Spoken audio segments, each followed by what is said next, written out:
ఇప్పుడు సుపరిపాలన టెక్నాలజీ వాడుతున్న లాస్ట్ మైల్లో ఉండే అధికారి కూడా సరిగా పనిచేయకపోతే వారానికి 2 గంటలు నేను ఆర్టీజీఎస్ లో కూర్చొని డేగా కన్ను పెడుతున్నా.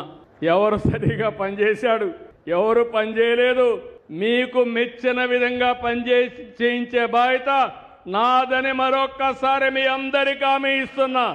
మీ అందరికీ మెసేజ్లు వస్తున్నాయా గవర్నమెంట్ నుంచి? IVRS వస్తున్నాయా మీ అందరికీ? అటు గవర్నమెంట్ నుంచి వస్తాయి, పార్టీ నుంచి కూడా వస్తాయి.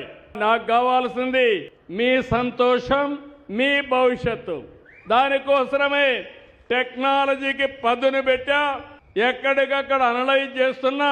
రేపు రాబోయే రోజుల్లో నన్నెవ్వడు మోసం చేయలేరని మరొక్కసారి మీ అందరికీ హామీ ఇస్తున్నా. ఇది మంచిదవునా కాదా? దీనివల్ల మీకు లాభం అవునా కాదా? ఏ పనికి ఎక్కడికి పోయే పని లేదు. నీ ఫోన్ చాలు, పక్కన MRO ఆఫీస్ ఉంటే అడుగు పెట్టక్కర్లా. నీ ఫోన్లో కొడితే నీకు ఏ సర్టిఫికెట్ కావాలన్నా నీకు ఇప్పించే బాధ్యత నాదని మీ అందరికీ హామీ ఇస్తున్నా. టికెట్లు కావాలన్నా, దర్శనానికి ఏర్పాట్లు కావాలన్నా అన్నీ కూడా ఆన్లైన్లోనే బుక్ అయిపోతాయి. ఆర్టీసీ బస్సుల్లో ఫ్లైట్ టికెట్స్ కానీ, రైల్వే టికెట్స్ కానీ అన్నీ వచ్చేస్తాయి. కాబట్టి మీకు ఏ బాధ లేదు. కానీ మీరు ఇంట్లో పడుకొని సోమరిపోతులైతే మాత్రం అక్కడి నుంచే ప్రాబ్లం స్టార్ట్ అవుతుంది. హార్డ్ వర్క్ మానేయండి, స్మార్ట్ వర్క్ చేయండి. నేను అండగా ఉంటా.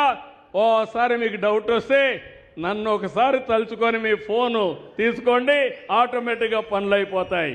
కాబట్టి ఇలాంటి విధానం ఇంకా కొన్ని సమస్యలు ఉన్నాయి. వారసత్వంగా వచ్చిన సమస్య రెవెన్యూలో ఎంటాడుతా ఉంది. దాని మీద కూడా శ్రద్ధ పెట్టా.